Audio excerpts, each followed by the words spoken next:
Can we unite left and right to save our cities? And a Canadian war hero you should remember.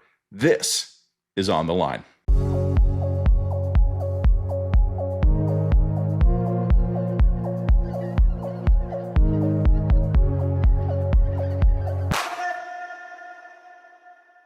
This episode of On the Line is brought to you by Forestry For The Future. Canada's housing crisis demands bold, scalable solutions. Build Canada Homes is an opportunity to leverage Canadian wood in modern construction. Wood-based methods like mass timber and modular construction can significantly reduce build times, waste, and carbon emissions while supporting local economies. Expanding building codes, streamlining approvals, and prioritizing domestic wood in federal projects could double demand and foster job creation in rural and northern communities. Despite trade challenges and market volatility, a partnership between industry and government is vital to stabilize the sector, enhance competitiveness, and deliver innovative, sustainably sourced Canadian wood products for homes across Canada and abroad. With capacity growing across provinces, stable demand and predictable financing are key to unlocking the sector's potential. We need to build Canada Homes with Canadian wood. To learn more, visit forestryforthefuture.ca. Hey everybody, this is Matt Gurney of On the Line, and I've got a little bit of housekeeping to do for you here. If you're hearing me right now, it's good news. It means the budget passed last night. It was like an 80% chance that it was going to, but 20% is a lot. I prepared today's episode that you are now listening, not knowing if we were going to air it, because if the budget hadn't passed last night, we were going to have to come up with another plan. Thank God it did. I'm not emotionally ready for another election. So what you're going to hear today are two interviews on very different topics with very different people, but both have, let's call it, enduring appeal. My first guest from another glass box is Dan Seljak. He is, well, you'll hear how he describes himself in a minute. He is a commentator on urban issues in Toronto. He is a guy who has been spearheading an effort to fight the NIMBYs down at City Hall and preserve or promote something that really shouldn't be controversial. It's the ability to operate a very small business in your neighborhood. You would think that would be easy. In a major Canadian city in the year of our Lord 2025, it's anything but. Here is my conversation with Dan. Dan Seljak is here with me, and looking forward to the conversation. But before we get into the details, I think we're going to have a laugh, Dan. We might share a laugh or two here. But before, I want to ask you a question. So you and I were speaking just before I started recording. You are you described yourself as a hobbyist documentarian, a street photographer. You say you pay the bills in marketing. But here I am talking to you about a fairly niche municipal policy and governance issue here. So I think before we get into that niche municipal policy and governance issue, which is retail in large urban cities, how did you get into this? How did you become the guy who's basically been leading the charge and also, I think, serving as almost a one-man press office, right? Because I found out about this issue because of the statements you were releasing, and then I followed you on social media. And I was not hearing about this from my counselor or from the local news. I was finding it out from you. So I want to ask this question as politely as possible. How the hell did that happen? Yeah, thank you. And that means that it's working, my project. So for the last 15 years or so, I've been working marketing in the built environment, as we call it. So I wanted to be a journalist, and I wanted to be like a Sean Micallef or an Alex Bezikovic, someone who writes about cities. And the money just wasn't there, frankly. There was all the internships were unpaid. I was in university. So I started working for a contractor in their marketing and PR department, and then eventually got poached by architects. The rest is history. But at a certain point, I started getting really upset about the reactions to our projects, because sometimes, just speaking candidly, a project is not good, and the public would be, oh no, not another glass box. And sometimes a project would be really good, and they'd be like, oh no, another glass box. So I started this newsletter called Another Glass Box about what if that was a good thing? What if something new happened on your street, or a new neighbor moved in and you were excited? And so, giving people some insight, like, this developer just hired a world famous architect. Maybe don't protest this one. And this architect just hired a guy that's been like the subject of 20 lawsuits. Maybe let's see how this one goes. And so just kind of this like inside baseball. Bezikovic at the Globe and Mail actually described it as a gossip rag for the design industry. So, I was going with blind items. I was being snarky. It got picked up by the Torontoist. And actually, at a certain point, it started becoming a bit of a professional liability. I was covering things that my employer maybe didn't want me to do so much. So I switched to social media and just started tweeting about it and still doing little projects here and there. And then during COVID, I ended up with a pretty bad brain injury. And from the brain injury, a neurosurgeon ended up recommending a dog to help with recovery. The dog led to this project of trying to walk every street in the city and photograph it. And on one of those walks, I came across a little corner store with a petition sign in its window, paper petition. They were going to get shut down at the licensing committee, potentially, over the installation of an espresso machine. So it was a little grocer. They put an espresso machine in. We can get to the details of why that happened, but basically they didn't have the, let's say, social media know-how to take that viral or online. And I just offered to step in, and it snowballed from there. Let's put it that way. It's funny, but I remember that. And so just so the audience knows, Dan and I hadn't talked much before we do this. I'd seen the story coming out of City Hall. And I had said to him weeks ago, I want to interview about this, but there's just like a lot of stuff happening in the news cycle. So just be patient. I'll get to you. And then I followed what Dan was talking about at City Hall now. But we hadn't, when I'm asking him now how he got to this, I'm learning it for the first time too. But I remember the espresso story, because if I remember correctly, that turned it from a retail outlet to a food service outlet or something really arcane. I don't remember all the details, but they tripped over into some different category. What the hell was that? Yeah, so what happened was this business was issued a food and drink license, or a license to serve food and drink. The trick was that they were not zoned to serve food and drink. So they were zoned as a retail outlet for food, but not food service. And so the way it was explained to me, and again, I'm a lay person, so sometimes I do get things wrong, but the way it was explained to me at least was if they had installed a self-serve coffee machine like you find in many corner stores, they would have been fine. It is the act of passing the cup over the counter that becomes the problem. And largely that has to do with, unfortunately, neighbor attitudes towards the potential for alcohol, because once you add a food and drink service, the province is the one who approves your liquor license. And so neighbors freak out about this prospect that, oh my God, the coffee shop one day might become a bar. And that's where the anonymous complaints came from. Eventually, those anonymous complainers did find me and start harassing me on the internet. So I do know it's a bar that they were specifically upset about. But yeah, and so, part of this project of trying to get people excited about the city and change in the city is I want it to be participatory, and that's part of why it's on social media. And one of my very astute followers replied and was like, hey, I know you're trying to save this store, or you're upset about this store. Did you know the city is planning on trying to re-legalize this in 6 months? And that made me even angrier, because I was like, why are you going after this place if you're potentially going to promote it in 6 months? Mm-hmm. But it also gave me the avenue to solve the problem, because there was no mechanism to save this store. And instead, to save the store, basically we had to change 70 years of zoning law.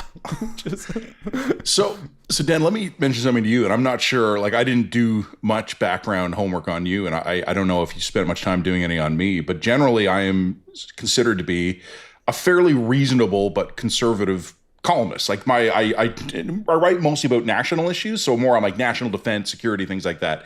But I live in Toronto, and I occasionally write on municipal issues. And people are sometimes surprised to see me go off axis when I'm talking about municipal issues. But running a city, a dense metropolitan area where people are living on top of each other, is not the same governance as buying a fleet of fighter jets. You're looking at different requirements here. And even though, I remember, and this is just kind of one of my own little horror stories, but one of my neighbors wanted to do a fairly substantial home renovation, something that was going to require actual zoning permission to do. And they came by and said, hey, what do you think? And I was like, cool. Yep. And they were like, oh, wow. Okay, that's weird. They're like, I thought you'd be really hard. I'm like, why? It's like, well, you're kind of a conservative guy. And I'm like, I don't care what you do with your property. Make it legal, pay the taxes, keep it clean. You're good. The people who fought this guy through years and years and years of zoning reviews and going to like different levels of council and the municipal planning board. I think eventually the OMB got into it, the Ontario Municipal Board. It was the progs. It was all my like proudly left-wing neighbors fought this guy to death because the slope of his roof was outside the norm so that he could add an extra bedroom at the back of his house. And I years ago, so you were talking a little bit how your horror story, what brought you in this cafe, what brought me into this, and it sounds ridiculous, was hot dogs. Because Toronto has a lot of street vendors that sell hot dogs. And this is like 10 or 15 years ago. Like I was on the National Post editorial board at the time. And there was this brewing fight in the city over the licensing of where carts could be and whether or not they could also sell like a pre-made sandwich. I don't remember all the details now, but like, and it turns out, kind of as you said, generations of legal rulings had built in a system that legalized hot dog vendors. But the idea that that hot dog vendor could also sell you a sandwich or a prepackaged salad apparently required like a revolution in municipal governance. And we just weren't ready yet in Toronto. And then after that, and this is again a little micro Toronto, but you probably remember the a la carte program. I don't know if I can do it justice trying to summarize it here. I'm just going to describe it as, and look, I cover military procurement for like basically for a living. A la carte was still the most dysfunctional public policy initiative I've ever seen attempted by any level of government. It was hilariously bad. And I realized 15 years ago, there's something fundamentally broken in Toronto when it comes to adopting any level of change. We are a very dense, emerging global city. We're running it like it's still 1914 and we're a village council.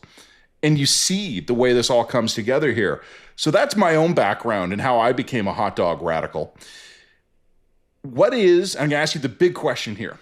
What is the latest issue that you actually threw yourself into here? The nuts and bolts of it, what are we talking about when we talk about this kind of, what's the right term? I've been calling it micro retail, but is there a better term? Like, how would you describe it? Neighborhood retail, I think, is the term most people use. So, I mean, we're going to get into kind of the weeds here a little bit, but basically there were three prongs to what the committee wanted to do. There was like your at-home businesses that are like operating out of a house, piano lessons, that sort of stuff. You've got interior retail, which is basically your corner stores within the interior blocks. And then you have a new categorization as well called major streets. So these are like your Dovercourts, Bathursts. Of those three recommendations, the committee voted against corner stores initially. So actually, to be completely honest, what actually happened was all three of them were put for another year of study and consultation after the first kick of the can. So I thought I was helping this corner store out with a quick 6-month petition. We got 2,500 signatures in 5 days. We got news coverage. The local councillor, Bravo, was like, we're not going to touch this until it goes, the study goes through. Great, fine. We got a stay of execution, 6 months. I'm not going to touch this issue anymore. I can go back to taking like photos of plants or whatever it is that I do. What brings you joy? Yeah, exactly. And instead I ended up on this issue. Like I've become the face of this, like the citizen arm of the PR movement for it, because I was just like, something I said during the signature gathering period was, for every 250 signatures I get, I will go out and I will find a small business that falls under these rules. I will feature them, interview them a little bit, like give them a little boost. And so that kind of motivated people to share and to suggest new names. I started a website called yourlocal.store, where people can submit their own favorite neighborhood retailers. Like it became just this kind of like really fun participatory thing. It certainly was unpleasant at times with, there's trolls on the internet and there's all sorts of things that happened. But like, we get to the year mark, so I think it was October 30th of this year. Those three recommendations come forwards with all sorts of stipulations, all sorts of complexity, all sorts of street carve-outs, all sorts of,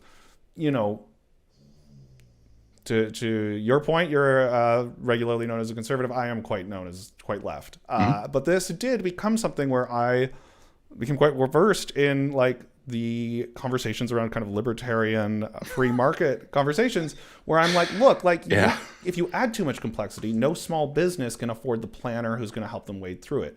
If you add too much complexity, no one's going to adopt. They're going to be too confused. It's going to be too Byzantine. By the same virtue, though, like if you have a neighbor who's behaving badly and their community store is off the main drag on a quiet cul-de-sac or whatever it is, they don't have the foot traffic or visibility to be a bad neighbor. Like, they rely on people who are within a 2-block radius who can rely on word of mouth. Like, this isn't a big deal. This should not be a big deal. And that's what I just kept repeating over and over.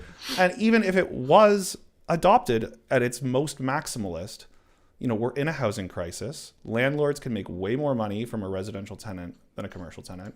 Most food service businesses go out of business in the first year. It's like 60%. Yeah. So, like, who in their right mind is going to convert their residential unit into a commercial unit, rent it out to some bar only for it to fail, and then they have to find another commercial tenant, they have to do a renovation? Like, there's all this stuff that goes, like, who is doing this? And what are you people scared of? And so, it was very interesting because I did end up with this left-right coalition of, rather than left versus right or progressive versus conservative, it became change versus inertia. And the people who ultimately supported me, I find myself on shows like this one that I normally wouldn't be on, or I find myself working with organizations that I normally wouldn't. But I will say that there was no real formal opposition to what I was doing from either the left or the right, other than residents associations. That is the main barrier in this case. Well, when I was mentioning to you a minute ago, like, my neighbor wanted to basically slightly increase the height of his house and thereby slightly flatten out the slope of his roof so that he could fit a third floor in. It was the resident neighbors associations that went to war with this guy. And you mentioned, like, libertarianism a minute ago. Like, there's a joke I tell about libertarians that's relevant here. The opening phase of any libertarian's pitch is amazing. They lose you at, like, the second and third rungs, right? Because, like, the first pitch is like, yeah, we should delegate local planning authority to, like, the lowest possible level and keep accountability as close as we can to the community. And I'm like, yeah, that's great. We should do that. And they're like, yeah, and we should incentivize economic systems to maximize their efficiency and have the lightest possible regulatory touch required to maintain safety. And I go, that sounds great. And then they start to get a little bit excited. And they're like, and we should go back to the gold standard and pull out of NATO. And I'm like, whoa, okay, like, that's where you've lost me. But this is an issue where I actually think you're right. In the city context, you do have weird coalitions of sort of, I would say, guys who are like urban design guys with your background coming up with, like, the econo-libertarians of going, what are we doing? And, like, I kind of skipped over summarizing a la carte, but it is exactly what you were describing. A la carte was the idea that we were going to legalize in Toronto food carts that would serve a variety of foods other than hot dogs, right? That because Toronto already had legalized that. But then somehow the city voted itself menu approval. You could only open one of these venues if you used a city-designed vehicle or city. I don't remember exactly how it worked, but there was only one type of vehicle approved by the city. It ended up being dysfunctional and didn't work, and it wasn't suited to Toronto weather. And I think there were, like, a few dozen of these things that tried to get off the ground, and one of them survived. And I remember at the time, the counselor who oversaw the program went, oh, that was humbling. It's like, well, yeah, because reality intervened. I want to, on what we're talking about here of the neighborhood retail, what was the legal status quo when you started here? What was permitted and what wasn't? Yeah, so basically, it's often called the yellow belt, but you have these residential neighborhoods in Toronto that are basically, we refer to them as stable neighborhoods. You're not really supposed to change them. And so that was imposed, I think, 1959. And you've got the corner stores that exist right now are the ones that exist. That's it. That was the status quo. And the city released data basically from 1989 to 2019. We went from 2,100 of these stores to 1,400, about a reduction of 30% over 30 years. And basically, like, the way it worked was because they were grandfathered in, to open a new one, you'd have to go to committee of adjustment and basically just wouldn't work. It was too expensive, all that stuff. And the ones that did exist, if someone passed away, let's say, and they decided, I no longer want to run a convenience store, my kids are going to sell this building, the next person converts it to a residential unit, it can't go back. So every single time someone retired, someone died, someone realized that they could make more money with the residents during a housing crisis, whatever it was, attrition slowly like took these out of the picture. And so, and then you change a use slightly without permission and you end up in Finch Store's case. And this is to me, a progressive case for what we're doing here and trying to simplify things and trying to open things up is, in that case, you have, immigrant store owners who are making it work. They don't necessarily have a full familiarity with our legal system or with their zoning system. English is not their first language. And so like, this is a slam dunk for leftists who care about that sort of thing and who care about economic mobility and providing access to, the kind of local upstart. But it's so niche and it's so, I worked with More Neighbors Toronto, which is a YIMBY, as they call them, organization, yes, in my backyard, on a tour where we talked about mixed types, because multiplex was happening at the same time, all part of the same initiative actually from the city, the expanding housing options in neighborhoods, EHON as they call it. And I worked with them ultimately on a Jane's Walk and some other tours of Seton Village, where this already all exists. It all works in perfect concert. It all works in perfect harmony. And, we explained that, like, if you're going to add density inside of neighborhoods with multiplex, then people are going to, if you only allow retail on the perimeter, basically, people are going to drive out to Dollarama or whatever. Yeah. Like the new Dollarama just opened at DuPont and Bathurst, for instance. They're going to drive out of their neighborhood to grab that stuff, and then they're going to drive back in. That's going to add to congestion. So why not incentivize on both sides walking behaviors so that people don't get into their cars and they don't bog things down on the streets, which are actually like heavy arterials, and also help a small business kind of like get up on their feet. Especially because these mid-rises, the unit plates are huge. You have to go through a brokerage. They don't want someone who's a risk. They want someone who is like a proven tenant, which is why you end up with the Toronto special of bank, dentist, Shoppers Drug Mart, LCBO. Like, that's all economics. That's all about stability. Sorry, my dog is howling at a passing ambulance. Is that a hound?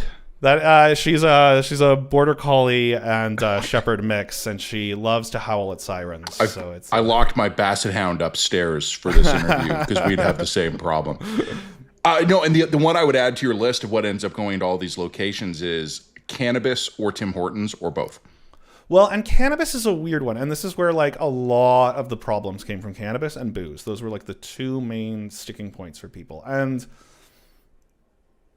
look, like I'm of a mind that the act of deciding where stuff goes, should not be used as a carceral or a enforcement tool. That is for bylaw to do. And so if we can't enforce where illegal pot shops go, that's actually not a planning problem. Like, we should plan the city as if bylaw operates correctly. And so all these protests of what the planning department was going to do. The planning department is not able to control where legal pot shops go because, and then someone starts getting mad because they're like, well, what happens if an illegal one opens up? I'm like, well, that's not planning's problem. That's bylaw's problem, or that's the cops' problem. Yep. The problem is that we have a loss of public trust in that process because there are illegal pot shops everywhere. There is a shroom shop on Bloor that I just photographed that got, I don't know if it was firebombed or some other form of arson, but like, there are things happening in our city that make people feel a little bit uncomfortable about these types of shops. But that is also not planning's problem. And, planning is about what the shape of the city is. It's not about the enforcement. It's not about any of those things. But people get confused and they get very angry, and they get very angry at me for saying these things. And, there was a good example was, there's this group, Integrity TO. They've kind of registered as like an opposition to Progress Toronto. And we got into it a little bit because they generated an AI video of a 7-Eleven in a neighborhood with like people loitering outside of it and drinking and doing all these things. But, there were problems with the video. One, it was between two buildings, and the interior retail proposal only allows things on corners. 7-Eleven has a retail rollout team, as we call it in the biz.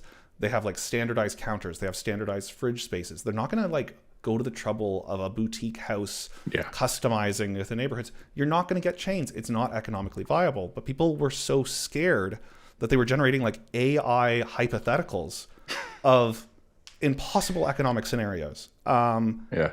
And The 7-Eleven plutonium enrichment facility that'll come to your neighborhood. it's just like there are going to be bad actors. I course. can't control that. Like I also am going to be honest, right? Like the one that also got super viral was Battiali's, the pizza place on Dover Court with the lines and the garbage and all the whatever you want to say about it. I'm sure that sucks for the immediate neighbors. It's not great. But you know what? First off, we don't have a lot of local success stories in terms of food and drink in Toronto because of the price of real estate right now. Yeah. Last ones I can think of are like Birders Priest and Fresh selling to that big restaurants brand, International, whatever. We don't have an incubation, I'll call it an incubation space for young entrepreneurs because our main exactly streets are so right. expensive. Yeah. And this is that fusion you were talking about, left and right. Like, Yep. It is so incredibly hard to start a retail business in Toronto because you've got to fight your way through the regulatory process. Then you've got to handle the real estate side, and we're losing. Like, I live in a fairly high net worth area. No one can afford the real estate. We're losing the retail we have because, to quote, the rent's too damn high. It's like we are making this as hard as possible, so we're going to end up with another Tim's. Yeah, correct. And I mean, like, even the neighborhood that I gave these tours in, Seton Village, has a McDonald's opening at Bathurst in one of the new mid-rises. And at the other mid-rise, there's a little coffee shop called First and Last, very cute, has vintage stuff, whatever. Literally next door to it in the mid-rise, Starbucks is opening, and neighbors are, of course, rallying to be like, well, make sure you shop local. And, you know, we do this whole elbows up, shop local, blah, blah, blah.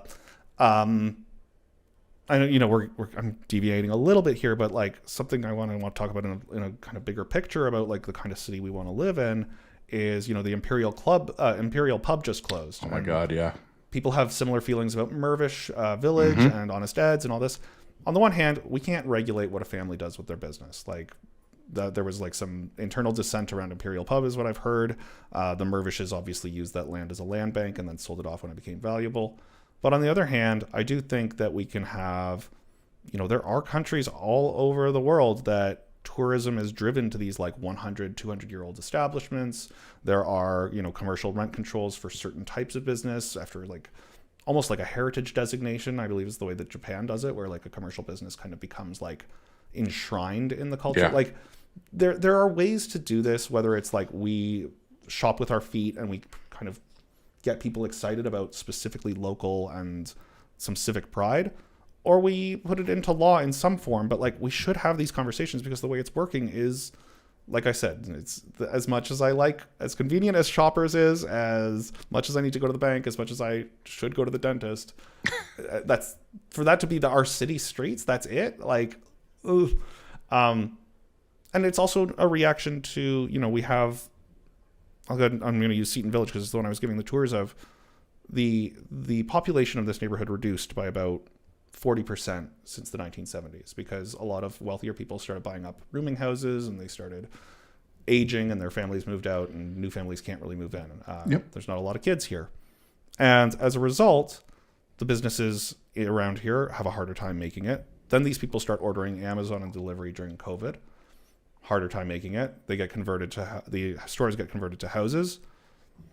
Then they stay that way. And the other part of that, and I'm going to touch on this because I do think it's important to kind of talk about this as a larger picture.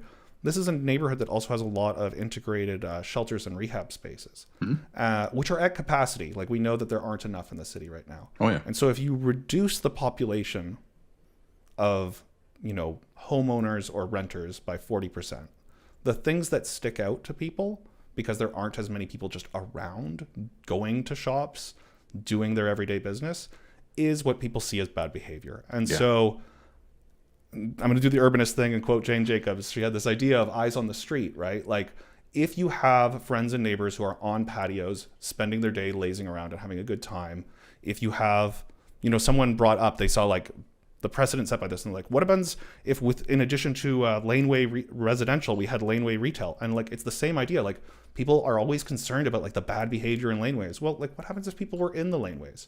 What happens if your neighbors, instead of paying a cop like however many hundreds of thousands of dollars their salary and all the other parts of their job take up, what happens if people were just out in the world more often? And that would actually solve a lot of these problems. And that's the other benefit of that is a cop costs a shitload of money, whereas a business, their tax rate is higher than a residence. So like we could generate money with our own security feature. So like people they can't wrap their heads around this. And I find that very frustrating, both on the left and the right, because like we have the options for a community that can take care of one another. That's a very left idea. We have the option for like tight knit kind of traditional value, whatever. That can be a pretty like socially conservative. Like we can marry these things, but people are not thinking forward. You know, Dan, I don't say this to mock you, but like you've been on the air with me for like 26 minutes and you're already talking like a conservative. Man, I'm good. No, trust me, my friends are going to rip me for this, but that's fine. No, that's fine. But I do think these are leftist ideas. Like again, like I don't want as many cops. The easiest way to do that is actually to design cities that are secure for themselves. It's the same thing as road design. Like we don't need that many traffic cops out there. It's not like they're doing their jobs anyhow. There's lots of reports about that.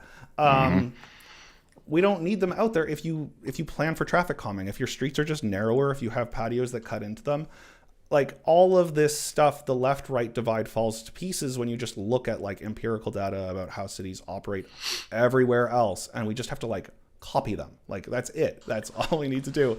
And yet we find that really difficult. And you know, I am sympathetic. There was a couple of suburban councillors who did bring up some really good points. You know, like consultations not being done in sufficient numbers of languages in far-reaching parts of the city where English is just not as common. Yeah, this is a really complex idea. I just talked about how annoyingly complicated it is. Doing it in English does not seem fair. You know, the reality is for some lower-income families out in those neighborhoods, a car is a necessity. So demonizing, you know, car culture, not really fair. On the other hand, though, like if you are in a lower income bracket and you have to have a car to get to the store, like doesn't this provide the solution? Like, why are we talking about this as if it's like a stigmatization of their lifestyle when in fact this is a solution to a problem? And so, yeah, it's I have found. And often, frankly, because on other topics, conservatives are attacking me quite viciously on the internet. I kind of am just like, can we pump the brakes for a second? Like, we're going to need to be allied on the next municipal topic because municipalities, our politics don't work this way. The left-right thing, like this is great for getting views, this is great for getting clicks, whatever. But like, we're both going to want the street down the block beautified, and we're going to have to fight the city for that, and we're going to have to be neighbors on that, and it's not actually about politics. So. Yeah, something you were saying a minute ago, and I wanted to jump into it, was you talked about how cities work in other places, right? And, you know, I always hate the cliche of Canadian travels abroad, returns amazed. But like when I was in Europe last summer, you had said this, you'd walk into like some random bar to get a beer because it was hot.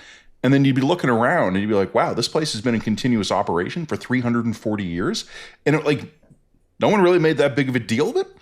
And something you were saying a few minutes ago really jumped out at me as being so bang on, because you're talking about like people want the planning department of the city. What can go where, what's allowed, what's not. They want to design the system in a way that makes it inconceivable for there to ever be a negative event or a negative cost. And what we end up getting with, and for the third time, I'm talking about the a la carte program, instead of just going, we're going to establish, you know, reasonable limits of where these things can go so that they don't all end up at Union Station. We're going to actually have some limits about with the locations, and we're going to insist on reasonable public health standards for the kind of food being served, the cleanliness, things like that. Also, noise, hours of operation. Instead of coming up with like 3 or 4 key essential principles, and then letting, as you said, bylaw or if necessary, law enforcement deal with the rest. And also letting the market figure it out, right? Like if no one wants to buy your food, that's going to take care of itself. The city came up with like 1 billion different regulations and rules and carve-outs and exceptions and conditions. And that instinct is just rife. And you said a few minutes ago that like municipal governance doesn't work this way. I'm not saying this on some weird libertarian screed. One of the issues you can actually get pretty solid pan spectrum consensus on right now is that municipal governance in this city, but also largely in this country, just doesn't work. And we all know what's happened, right? The incentive is to say no to everything, or even not necessarily to say no. It's to do what you mentioned earlier, which is to call for another year of review. This is a great idea. We're not opposed to it. We could be really transformative, but we're going to punt that a year, and we're going to have a pilot, or we're going to commission a study. And it's just been interesting living in Toronto in recent years as the city's become much bigger, much denser, much more economically vibrant. But the actual life in it has been getting more and more compressed into this weird little narrow bandwidth of same. I'm using technical jargon here. Mm-hmm. When you go to almost any other city in the world, and there's just things you can do there that you can't do here. And you come back, you say to our politicians, I think it would be good if the big park in my neighborhood had bathroom facilities and water fountains that worked. And it's like we've just proposed like a Mars colonization program to them, where they're like, whoa, hey, we're going to have to study that, because what if the bathrooms are used for drugs? It's like, yeah, okay, but in the meantime, I could go into them and pee when my kids are playing in the park. Yeah. Well, hang on, we're going to have to study that. Let's pump the brakes. So it's the culture, right? You're getting close to like one of my least, I think, politically viable opinions. And, not to put you or your publication on the spot, but I recently read Jen Gerson's piece on Stigma is Good, I think it was called. Mm-hmm. And,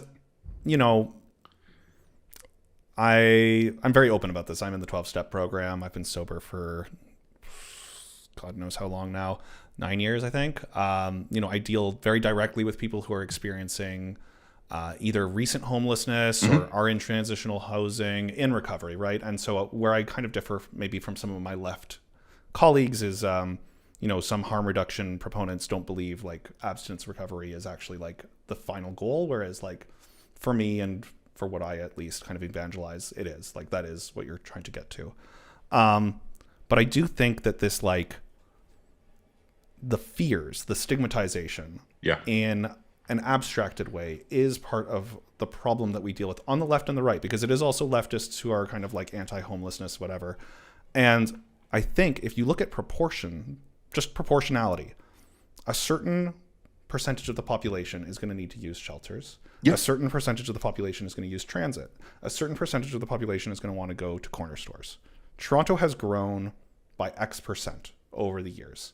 And the behaviors of all those people and the ranges within each of those categories changes based on culture or economic, vibrancy of like the entire country, let's say.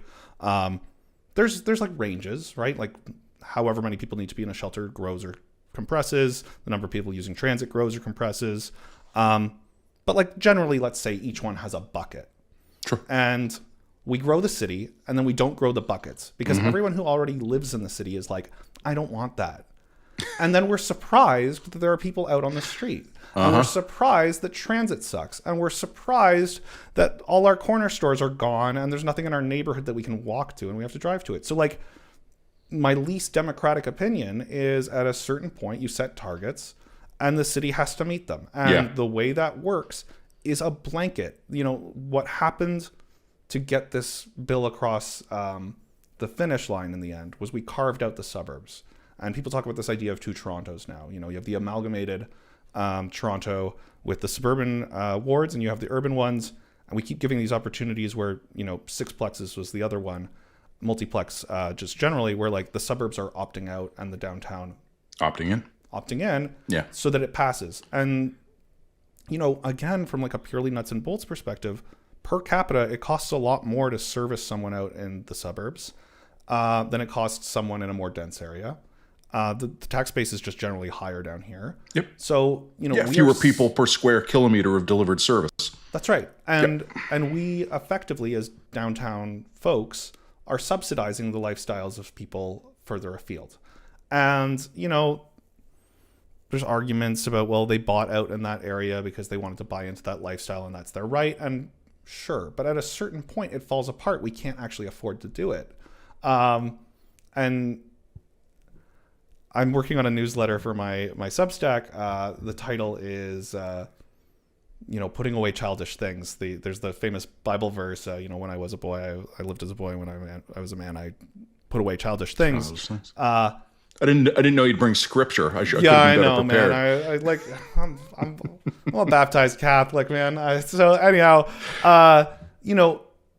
we need shelters. We need certain practical realities of this city to be met, and people are scared of them. They're not willing to do the research that, for instance, I recently had a thread that went quite viral about the new shelter St. Felix that got all this NIMBY opposition.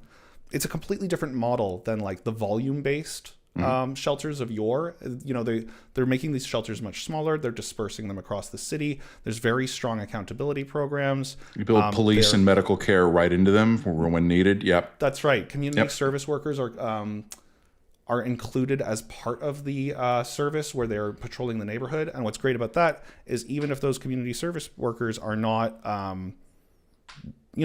they're patrolling whether or not there's someone out in distress on the street or not. If your kid like falls and skins their knee, there's a service worker who knows who to call. Like this is good. Like these are much better than like the old options. But people are so incurious about what it means to be part of a growing city, and that is kind of like the point I said of my larger project is like get curious, get excited. Going back to neighborhood retail for a second, the Badiali's pizza thing blew up where these two women were very angry about it. And it I want to just interrupt just for a second here, just for people who aren't Toronto based. It's a local pizza place in Toronto. It does do great pizza. It exploded in popularity. I think someone put it on TikTok or something. Like all of a sudden it had this boom in popularity. It was what happened is Barstool Sports guy, Dave Portnoy or whatever his name is. Yeah. He does these like global pizza tours. Yeah. Yeah. So when that happened, all of a sudden this little local pizza place had lineups literally around the block, and people would come, they'd eat the pizza, and then they would just kind of throw their napkins on the ground. So the neighbors were pissed. And you know what? Like you said before, I get that. Like I wouldn't want the guy next to me to suddenly become a global media sensation either. That would be annoying. But it can happen. Absolutely. But again, like there's 1,400 of these shops. One of them got famous. That's one part of it. The other part of it is bylaws should be punishing people who are littering. Garbage services should be emptying those garbage cans regularly if they're full. Like there's all sorts of like things that are failing if that's happening. And the other is it's not good for the business. Like people don't like standing in line forever.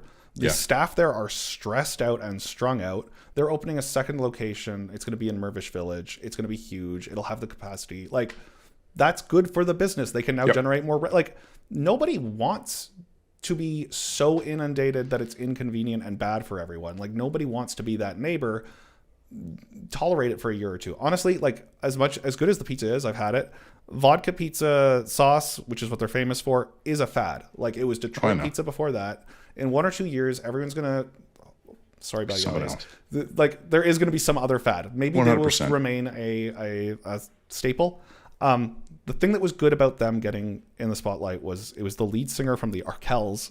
This band frankly, I know they're good and they're Canadian, but I've never listened to them. I don't know anything about them. And I opened TikTok and there he is, and he's talking about a deputation at a subcommittee. Mm-hmm. The lead singer of a large band talking about our planning committee for some reason, and he's clipping their clip. Like those two women are complaining about it, and he comes in and he goes, there's this impulse to ask, who are you people when you see something like that? And he's like, he does like a little spiel, and he kind of gets to like maybe ask, who are you people? And like I was like, oh, this is annoying. I've been working on this for 8 years, and this singer has like distilled my entire project into a 30-second clip. But like that's the point. It's like, why do these things happen? Why is this shelter not working the way it is? Why is this a problem? Like, ask the questions, be a little bit curious, because it is an election year, and I've ended up in 2 fights this year alone where people are using generative AI to create sub-realities that they say like I'm just provoking conversation, I'm just like whatever, and I'm like, well, you created a person to create that testimonial on your behalf instead of a real person we could interrogate or understand what their biases are. It's just like a puppet. That was one of them. And then the other was, again, the 7-Eleven generated one. And the other one that was generated from that was they actually used one of my photos. And they took a family business I had taken a picture of, and they regenerated it into a new context, and they put garbage in front of it, and they put people drinking in front of it. So my reaction was frankly anger, because that is a family that has been running a corner store for many, many years. It's a beloved space, and they framed it as a danger using basically a plagiarism machine. And so I went back to it, and I filmed just a minute in front of that store, a perfectly quiet, normal corner store. And I clipped the clips together so that they faded into one another. And there's like the fear one, and then there's the reality of what these corner stores are. I want to ask you a pragmatic question, and I want to ask you a philosophical question. And we've only got about 10 minutes left before I turn back into a pumpkin, so we'll keep the pragmatic one brief. What is the status now? Because I know Toronto did, as you said, they have kind of passed something of a watered down measure where the inner areas of the city, the older, more denser areas, have said okay. The outer suburban areas have the option to opt out. What is now legal? What is not legal? And how is this going to change anything? Right. So the bad thing about the deferral always basically means death in these cases. And we thought this was over last year when it got deferred. And also dealing with any kind of decision like this before an election, change is not going to happen. I started pushing for it again. I was getting a little bit frustrated and angry that there was like no momentum, and I was kind of feeling a little bit alone in the fight. I did my tours for Jane's Walk again in support of the initiative. And of all people, Councillor Josh Matlow came on one of those tours. And he then asked me to film like a little Q&A with him about corner store retail. And then he put forward a motion, actually, before, like when we thought this was dead, he put forward a motion asking if councillors could opt in. So it was going to die, but he was going to pull out neighborhood retail just for wards that wanted it. And I think that provoked conversation enough, that and the deputations at the committee kind of going viral, the pizza one, my own, and a couple others, that made the mayor's office sit up and be like, oh, actually, people really care about this. Whoops. And so they did put together a compromise that actually worked, but they carved out very many streets. There was a little bit of basically saying, look, like you suburban councillors, we want to pass this. You don't need to worry about neighborhood retail. The stuff in community streets doesn't apply to the suburbs. Only Old Toronto, East York. But major streets are going to happen across this entire city. That's progress. It's happening. We're going to let you carve out, based on your knowledge of your constituents and what you're hearing, you can carve out which streets you want. So what we have now is downtown gets corner stores. Mm-hmm. Everyone in the city gets what we call these major streets establishments.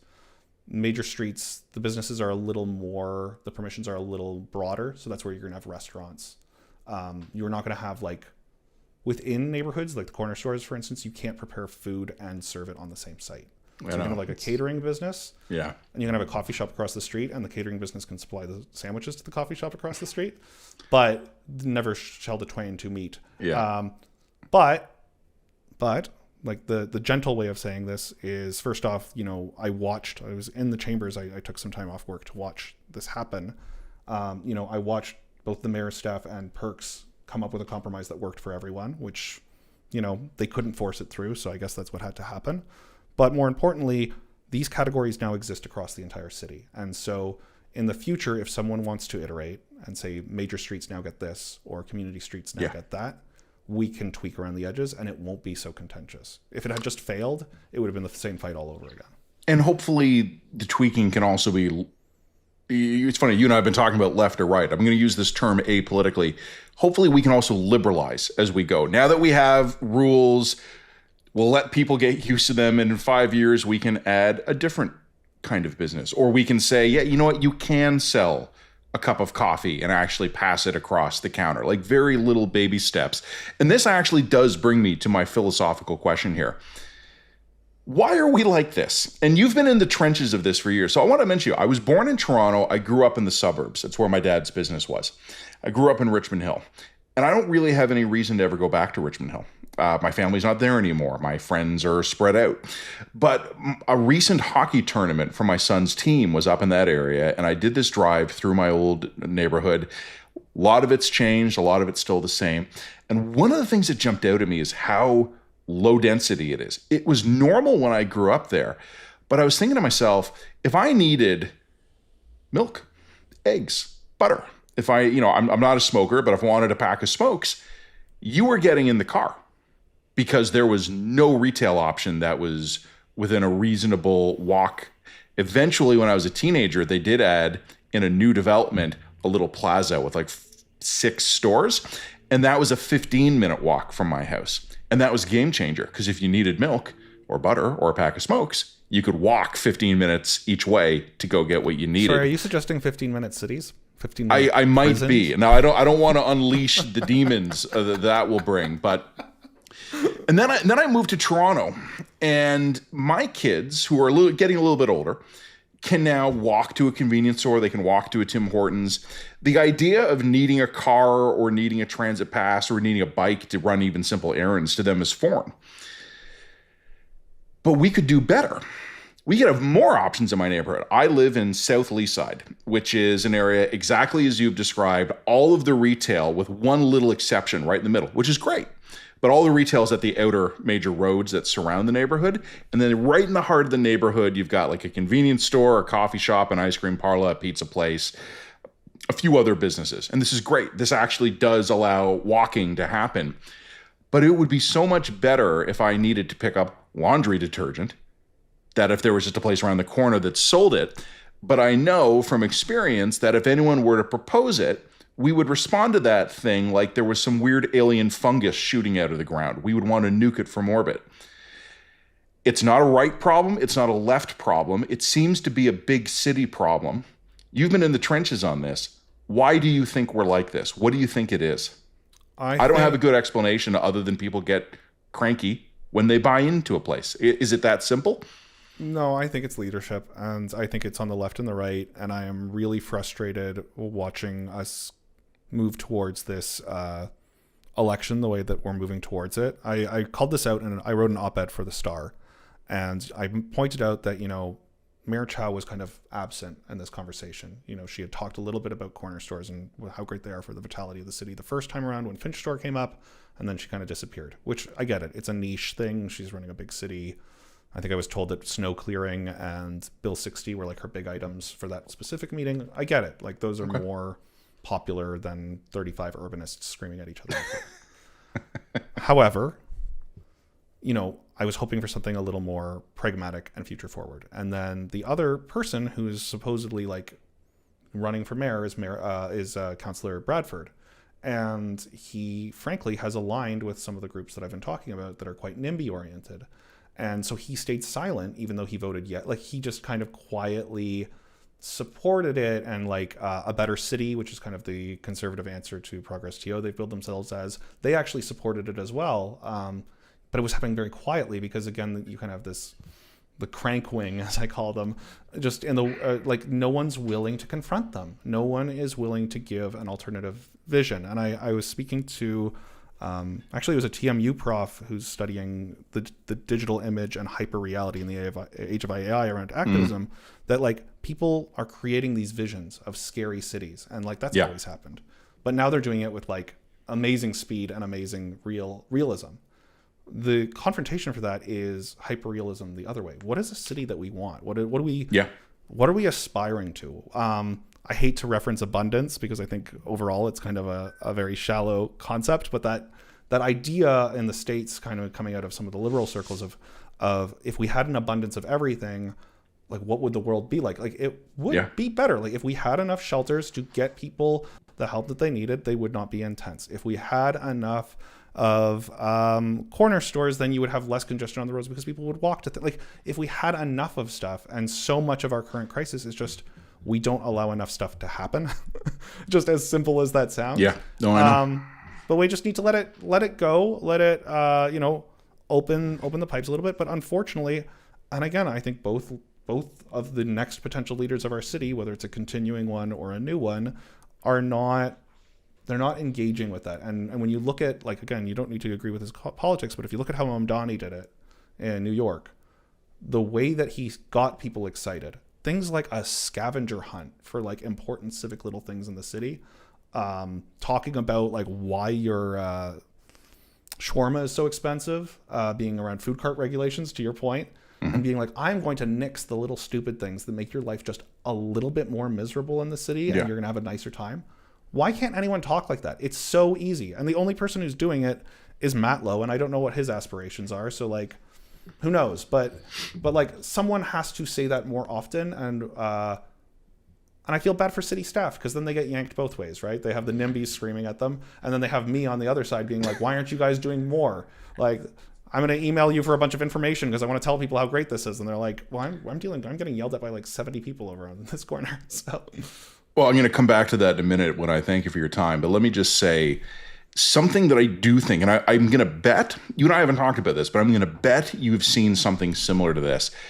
I actually think if you can get left-wing counselors and right-wing counselors off the record, put a beer into them, and talk to them about what they actually think about some of these issues, I don't think there's going to be that much difference between where we should be going, what we should be doing, what we should stop doing, or what we never should have done. I think there's actually pretty broad agreement on how to do it. What happens is everyone's individual reelection hinges on them either saying the opposite, or to what you said a minute ago, well, we'll support it, but we'll just kind of last minute we'll vote yes. And we will never speak out in favor of it because that might get noticed, but at the last minute we'll show up at council and vote yes here. I don't think our problem is mystery. Like, it's not like we don't know what we should be doing. It's just sometimes politically awkward to do it. The other problem is incumbency, and I don't mean incumbency of counselors, because I do think that is a problem, but that's a whole other, I'm not going to get into that. I mean the incumbency of which voices are talking about these issues. The residents' associations are long established. Oh, yeah. There are people who have made long-term investments in their homes, and that's the only thing they care about. And the counselors know who they are, and they know how to contact the counselors, and they know how to navigate the system. Yeah. I did my first deputation. I did my first petition. I did my first city hall council visit. Like, all of those things were firsts for me. And I did that in reaction to opposition. I was not already an established... I mean, like, Another Glass Box had kind of been running, but it was not like a advocacy thing. It was like just taking photos. So if you have an advocacy group that is already established, already has contact, already has shown itself to be like a powerful force, the councillors are going to listen to them. And so the entrenched force, the incumbent advocate is the residents associations. And like, people talk about Progress Toronto or TTC Riders or like any of these like progressive kind of like grassroots things. I think they're great. I do. Again, I'm a lefty, but they're largely like students, and they're like showing up to wave some signs around, and then you have like really moneyed interests, but we don't think of them as moneyed interests because they're individual homeowners. And this is the city of I almost called her St. Jane again, of Jane Jacobs, where homeowners fought against the city and to a standstill for good. Yeah, it was great. Yeah, but like, the city is no longer Robert Moses doing things for progress and change. The city has been actually reduced to not being able to do things because of these same groups that once fought it. So, yeah. I want to end with this. You said at the very beginning that you originally had maybe some aspirations to be a journalist. And then over the course of this podcast, I've discovered that you've been getting in potential trouble with your employer from picking fights with things you shouldn't, and that you have hate mobs mobilizing to come after you.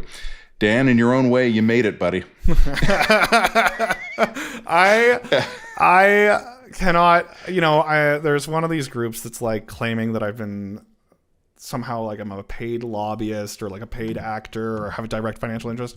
I have gotten like 5 free coffees from the coffee shop I helped. So for $37.50, you can get me to do whatever you want and a pint. Apparently, that's how easily I'm bought. But no, I did this because I really... Again, it was all about this one corner store. Yeah. And when I think about where we failed, like by we, I mean like we didn't get quite as far on these topics as I want. Ultimately, my understanding is, and I'm still waiting for like official written word before I close the petition, my understanding is we did save that corner store. We just had to, again, change 70 years of zoning law to do it. Yeah, and be targeted by a few hate mobs along the way. Dan Seljak, thank you so much for this. I got to let you go just because I got another interview, but one quick question for you. You mentioned you have a Substack. Where can people find it? Yeah, it's anotherglassbox.com is my website. The Substack is one of like the menu items up top. I also have, frankly, a print store where I sell photos of the things I see in the city. Cool. Yeah, it's just the whole project's there. It's multimedia. Do with that what you will. I appreciate your time today. I don't know if we fixed the city, but we made a little common ground, and maybe that's a step in the right direction. That's right. I appreciate this, man. Take good care. Yeah, take care. Once more, that was Dan Seljak. You can check him out at Another Glass Box, his Substack, and we'll include a link to that, of course, in our show description notes. So find him there. My next guest joining me in moments is my old friend and a regular here on these podcasts, John Wright. Normally, we talk to him about polling. We're actually talking to him about something very, very different today. John has been involved for years in the efforts to memorialize a Canadian war hero who had been largely forgotten by the public. He joins me next for a conversation that is a follow-up to what Jen and I were talking about last week on the Line podcast about Remembrance Day ceremonies in Canada. Stick around and learn a little bit about a hero that you've probably never heard of. Always nice to have my friend John Wright here. John, I wanted to bring you on just for a quick update on something because I mentioned this in my last The Line podcast with Jen on Friday. Last week was November 11th. It was Remembrance Day. I had to be downtown that day for meetings in the afternoon, but I left early and I went to Queen's Park, the provincial legislature, because they always do a ceremony there. It's where they fire the 21-gun salute with the artillery, and you can hear it all throughout the city. There were not a lot of people there. And this year in Toronto, the weather got nasty in early November, and it was a cold, miserable day downtown. And I'm kind of trying to reassure myself that maybe that's why so few people were there. But one of my listeners for the Line podcast wrote me and said, "Hey, Matt, don't worry about it. Toronto has so many other Remembrance Day ceremonies that pop up in different parts of the city. A lot of people go to their local ceremony." That's true. Normally, I go to Sunnybrook Hospital. You, though, have actually been involved in establishing a new memorial in the city. Tell me about it. Tell the listeners about it. This has been a work of love for you, a work of passion for years. Recently, I think just in the last couple of years, you finally pulled it off. Tell me about the military memorial that you've been involved getting off the ground here in Toronto. Yeah, thanks, Matt. Almost all of the memorials for Remembrance Day across the nation are put together by the Legion. They own all of that. But in 2010, I happened to read a book by Mike Filey, which was a book about famous people who, some of which were buried in Mount Pleasant Cemetery, which was not too far from my home. Yeah, it's kind of right in the middle of Toronto, like actual kind of almost at the center of it. It's a big, beautiful old cemetery. Right, and it's got Mackenzie King, who's buried there, a group of others who are, prime ministers. I think John Turner's there now. But there was a passage about William G. Barker, who is the most decorated military person in the British Empire. He's Canadian, born in Dauphin, Manitoba, and during the First World War became an ace, but also in his final flight, which was in 1918, was set upon by some counts 30 to 60 German aircraft, shot down 4, but was also shot down himself with terrible wounds. He survived that and was awarded a Victoria Cross. And as he was in London for that Victoria Cross, he met another Canadian called Billy Bishop, who they then became fast friends. And fast forward to Toronto, they established the first commercial airline together, Bishop Barker Airlines, off of the island in Toronto. Went on to do all kinds of amazing things, delivering the first international airmail. He only had one arm and it left functioning because of the bullet that had shattered his elbow. But so famous was his dogfight that the fuselage is in the War Memorial in Ottawa. So to make things short, because he accomplished a lot, including being the first president of the Toronto Maple Leafs, he and Bishop establishing the first international air show, lots of other things in between. He was killed in a plane crash in 1930. 54,000 people attended his ceremony to be buried in Mount Pleasant in 1930, and 6 aircraft flew overhead. And basically, when the door was closed, he was forgotten about. So in 2010, when I read this, I couldn't believe someone this famous was not recognized, walked over to Mount Pleasant Cemetery. And this, I'm not making this up. At the very last corridor, you walk down the very end to the very, very end, and he's there buried with the family that he married into. As a matter of fact, it's not. He married into the Bishop family. So I decided with a group of people to do something about it. Fast forward, we put up a monument there with Mount Pleasant Cemetery and established the first Air Force specific November 11th ceremony, because the Air Force is not really in Toronto. The Navy is, the Army is, but the Air Force, its closest place is in Camp Borden. So every year for the last 9 years, pretty much, it has been attended by the commander or the deputy commander of the Air Force. It has an entire unit from Borden, which is bussed down and does the marching. It has had usually 1,600 young students and another 1,500 people attend, so a fairly good-sized crowd. And what's remarkable is that while you have the guns going off at Queen's Park, and we're up at what's called Yonge and St. Clair area, there's a Baptist church which is just a stone's throw from where the entrance to the cemetery is, and at precisely every hour it chimes the bells. Yeah. And so if you're standing there, the most chilling moment happens with all of the guards, all of the people bowing their heads, and then you hear in the distance your guns firing from Queen's Park, but you hear the bell tolling silently and hauntingly just across the way 11 times. It's a stunning memorial. So we also put up a statue to Barker in Ottawa this year, and I'm proud to announce that another one will be going up. It will be in Remembrance Week of next year, 2026, at the Summerhill LCBO, which used to be the train station, which brought his body back to Toronto. So we've got 3 monuments and a memorial for Barker, who up until just a few years ago wasn't heard of again since the 1930s. John, I'm embarrassed to admit this. I'm a trained military historian, and until you told me about this guy, I hadn't heard of him. Well, and the thing is that Billy Bishop had longer life and a publicity agent.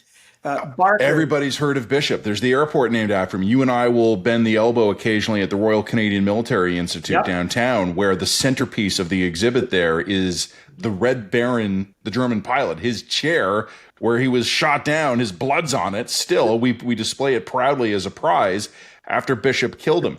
Everybody knows the Bishop story. I had never heard of Barker until you told me about him. Well, and it's a group of people now across the country who have revived this. RCAF Commander Mike Hood years ago really gave the boost to this, allowed me to start what is the official Royal Canadian Air Force Foundation. It hands out awards, but more importantly, I was the honorary colonel in 4 different positions, one of which was for the Canadian Forces Air Force College in Winnipeg, and we changed the name to Barker College. So you know what? You step up and you recognize people or pieces of history, pretty much 100 years after the fact.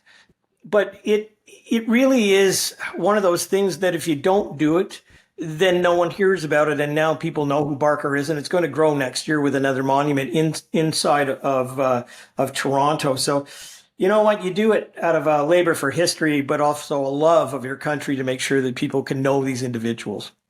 So the reason I wanted to bring you on, John, is first of all to tell the story of Barker a little bit and make sure my audience finds out a bit about him in the same way that you told me about him. But it was always also because I was upset by how few people I saw at Queen's Park. And it wasn't that no one was there, but it wasn't many. Did you have a good turnout this year? Yeah, we did, but I think to your point, there weren't as many as there had been in previous years. I don't know how to answer that, except it was pretty bitterly cold that morning. It sucked. It does affect people. For those of us who had chairs, and had to lay a wreath or had the privilege of laying one, it was damn cold there. Oh, your hands would have been frozen, I know. Yeah, but what I was doing was I sat there and thought to myself very quietly, my Uncle Fred Skivington was with the Hastings Prince Edward Hasty Peas. Hasty Peas. So he was up through Ortona and Italy, but then went around to liberate Apeldoorn and told me about being in the trenches on Christmas Eve and freezing himself and the Germans on the other side. I mean, if you watch Band of Brothers, it's absolutely true where they were singing Christmas carols, but he said they were singing them ironically, meaning that this was your last Christmas. I figured if he could be in a foxhole at, minus 25 and endure that sort of stuff, then it was okay for me to do so as well. You know what? Honestly, John, it's funny, but I mean, that is almost exactly what I was thinking, standing there shivering. And I was dressed for it. But boy, Toronto is not normally that cold in November. And it's not like it was frigid. It's probably like -4 or something, which I know by Canadian standards isn't that bad. It's pretty bad when it's just that wind was ripping through the city. It was awful. And we're just not psychologically ready for it. But I stood there thinking to myself, my great grandfather was shot off his horse and got dragged to an aid station, given a cup of Bovril, and then put on a train back to a hospital. My grandfather went down over enemy territory and had to get out, and he was lucky to do it. I can stand here in the cold and wind and suck it up. But I did think to myself, I really hope the reason so few people are here is because of how nasty it is today and not because we're forgetting. So hearing about you getting thousands of people out at these remembrances, that's encouraging. Like, that made me feel better because maybe what I saw was an anomaly and not a trend. Well, just two things. A footnote to what you just said. My grandfather was in the British infantry. And so in 1914, he actually went to France. He was wounded at Delville Wood, the Battle of Delville Wood.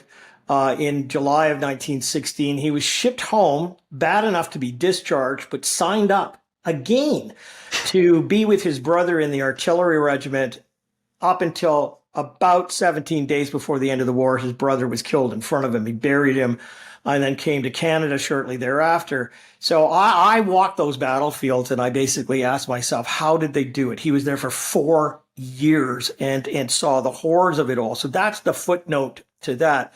The only thing I would say is that Remembrance Day becomes more poignant when there is some kind of an event surrounding it. And the one that sticks out to me, and also the footnote being that we're kind of the last that remember those as saying grandfather, right? So we're kind of the last generation to be able to do that, hopefully. But I remember 9/11. The Remembrance Day of 9/11 across this country was one of the most remarkable experiences. If you look at the history of it and how many people came out at that time. It wasn't just about veterans, but it was about first responders. It was huge then.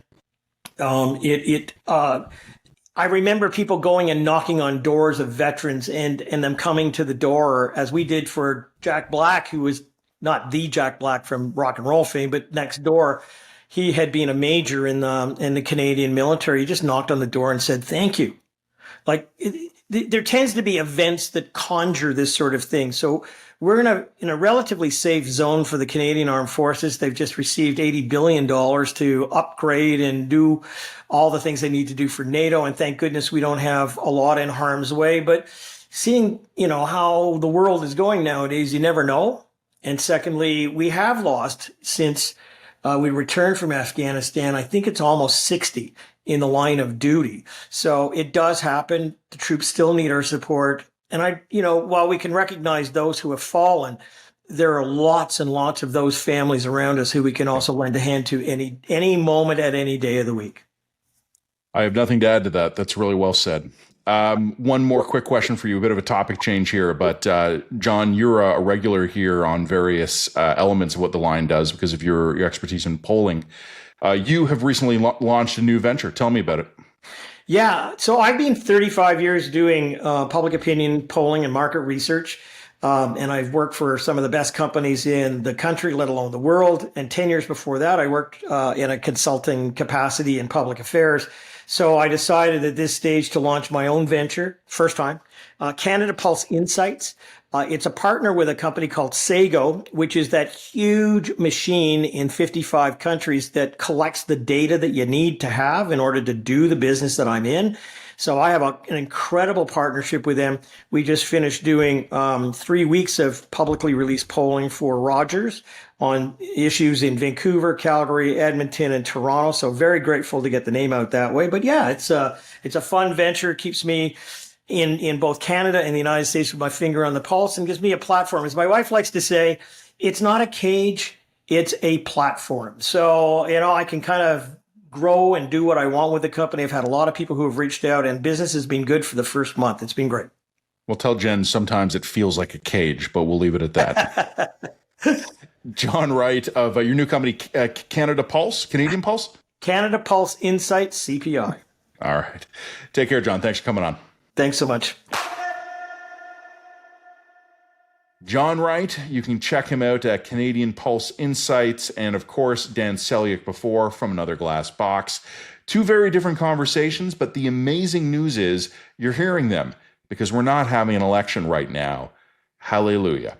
Many thanks to Dan and John for joining me today. Many thanks to you for listening. Check us out as always at readtheline.ca.